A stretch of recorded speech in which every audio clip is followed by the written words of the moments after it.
ఇప్పుడు మీకు నా ఫేవరెటిజం జరుగుతుంది ఇక్కడ బేసికలీ. మందిలో నిన్ను ఇద్దరు కావాలనుకుంటే నలుగురు వద్దన్నారు. ఇప్పుడు మనం దాని పట్టి వెళ్ళాల్సి వచ్చింది. నేను అదే చెప్తున్నా, నా నా వర్క్ ఫుడ్ మానిటర్ గా నేను అప్పుడు ఫస్ట్ డే నుంచి ట్రై చేస్తున్నా. ఈక్వల్ గా ఉండాలి, ఏది అడిగినా వద్దు అనేది అవ్వలేదు. కొంతమందికి కనెక్ట్ అయింది. యూ గట్ ఓన్లీ 2 votes, మిగతా వాళ్ళ దగ్గర నుంచి నీకు ఓట్ రాలేదు. So you are not in the captaincy.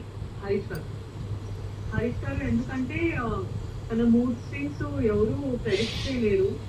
And mood swings ఉన్న వాళ్ళు క్యాప్టెన్సీలో వెళ్ళిపోతే మరీ అవుట్ హౌస్ లో ఫెసిలిటీస్ చాలా తక్కువ ఉన్నాయి.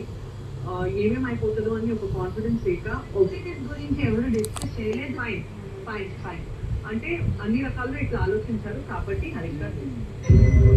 బిగ్ బాస్ హౌస్ లో 2వ కెప్టెన్ అవ్వడానికి పోటీదారులకి నేను ఇస్తున్న టాస్క్ రంగు పడుద్ది.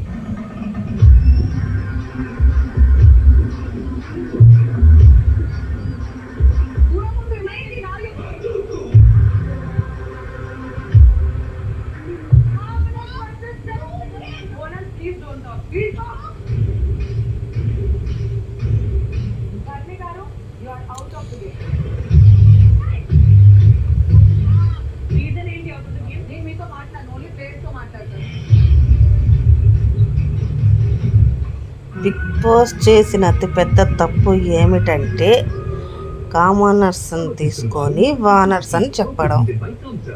మేము కామనర్సే, కాకపోతే దానికి ఒక హద్దు ఉంటుంది కదండి.